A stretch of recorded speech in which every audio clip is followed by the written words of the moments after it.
But agreeable people, especially if they're really agreeable, are so agreeable that they often don't even know what they want. And if you're very agreeable, then you're going to bargain harder on my behalf than you're going to bargain on your own behalf. Try not to choose someone who's too distant from you on the temperamental variables, because you're going to have a hard time bridging the gap.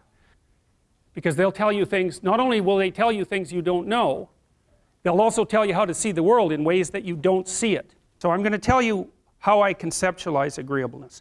The first thing you want to know is that women are more agreeable than men, about half a standard deviation. And that's approximately enough so that if you took a random male and a random female out of the population and you tried to guess who was more agreeable and you guessed the female, you'd be right about 60% of the time. So, but what's interesting about that, and this is something also to keep in mind, is about normal distributions, you know. So imagine you have a normal distribution so that most people are in the middle, and then you have another normal distribution, male and female, and mostly they overlap. But you see out here and out here, they don't overlap at all. And so even though on average men and women aren't that much different in terms of their levels of agreeableness by the group, if you go out and you look at the extremes, they're very different. So all of the most agreeable people are women, and all of the most disagreeable people are men.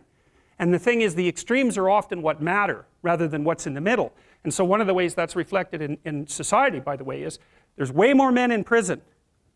And the best personality predictor of being imprisoned is to be low in agreeableness. It makes you callous. Now you might think, well, what's the opposite of compassion and politeness? And the answer to that is, I think it's best sort of conceptualized as a trading game. So let's say that we're going to play repeated trading games. And if you're very agreeable, then you're going to bargain harder on my behalf than you're going to bargain on your own behalf. Whereas if you're very disagreeable, you're going to do the reverse. You're going to think, I'm in this trading game for me, and you're going to take care of your own interests. Where an agreeable person is going to say, no, no, at best this is, at worst this has to be 50-50, but I'd like to help you every way I can. Agreeable people do not like conflict. Not at all. They smooth the water. You know, and you can see why that is in accordance with the hypothesis that I've been putting forward. You don't want conflict around infants. It's too damn dangerous. You don't want fights to break out. You don't want anything to disturb the relative peace. You know, and if you're also more prone to being hurt physically and perhaps emotionally, you're also maybe loath to engage in the kind of high intensity conflict that will solve problems in the short term. Because it takes a lot of conflict to solve problems in the short term. And you know, if that can spiral up to where it's dangerous, which it can if it gets uncontrolled, it might be safer in the short term to keep the waters smooth and to not delve into those situations where conflict emerges. The problem with that is it's not a very good medium to long-term strategy, right? Because lots of times there are things you have to talk about because they're not going to go away. And so partly what you do with agreeable people is you get them to figure out, and they have a hard time with this too. If you ask a disagreeable person what he wants, say, or she wants, they'll tell you right away. They know. It's like, this is what I want and this is how I'm going to get it. But agreeable people, especially if they're really agreeable, are so agreeable that they often don't even know what they want because they're so accustomed to living for other people and to finding out what other people want and to trying to make them comfortable and so forth that it's harder for them to find a sense of their own desires as they move through life. And that's not, look, there's situations where that's advantageous, but it's certainly not advantageous if you're going to try to forge yourself a career. That just doesn't work at all. It's really useful to investigate the viewpoints of people who have opposing views to yours. Because they'll tell you things, not only will they tell you things you don't know, they'll also tell you how to see the world in ways that you don't see it. And they'll also have skills that you don't have, that you could develop. So for example, if you're an introverted person, it's very useful to watch an extroverted person because the extroverted person has ways of being in the social world that aren't natural to you, that you can use to improve your toolkit.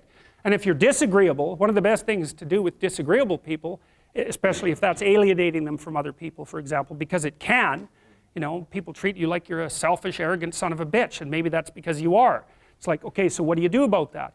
One of the most promising treatments, let's say, for that is get the person to do something for someone else once a day, just as a practice, and learn how to do it. Maybe you can wake the circuit up, you know, if you think that it's lying dormant in you, which is probably right. You know, I think we have a very wide range of propensities within us Some are switched on, genetic propensities. Some are switched on, but I think that if you put yourself in the right situation or walk yourself through the right exercises, you can switch some of these other things on as well.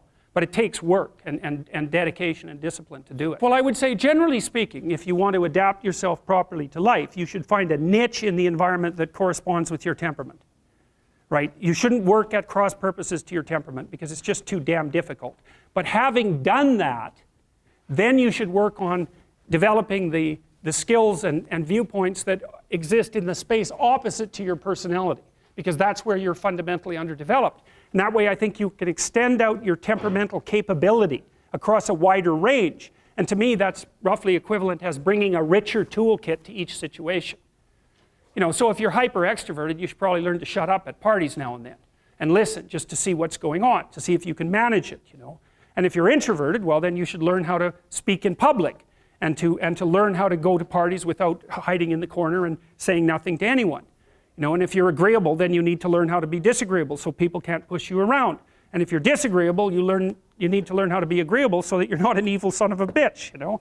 So, and the same thing applies even in the conscientious domain. It's like if you're too conscientious, you need to learn to relax and let go a little bit. And if you're unconscientious, it's time like, get out the Google Calendar, man, and start scheduling your day, right? And beat yourself on the back of the head with a stick until you're disciplined enough so that you can actually stick to something for some length of time and not living in absolute squalor, which is something that would characterize someone who's very disorderly, for example, because they don't notice. It doesn't bother them, disorder. It's like, maybe they can see it, but it doesn't have any emotional valence, and so it doesn't have any motivational significance. You know, so the other thing you might want to think about too, if you're choosing a partner, is try not to choose someone who's too distant from you on the temperamental variables, because you're going to have a hard time bridging the gap. You know, it's hard for an introverted person and an extroverted person to coexist. And it's really hard for an orderly person and a disorderly person to coexist, because they will drive each other nuts. Why don't you pick up? Why are you so obsessed by it? That's the basic argument, you know. So it's useful to know about your temperament so that you can negotiate the space with your partner as well. And I don't think you should try to find someone who's exactly the same as you, because then you don't have the benefits of the alternative viewpoint. But you got to watch it, because you may hit irreconcilable differences of various sorts. And I've seen that most particularly among couples who are high and low in openness. That's a rough one. And also high and low in conscientiousness. That's another rough one, because they just cannot see how the other person sees the world at all.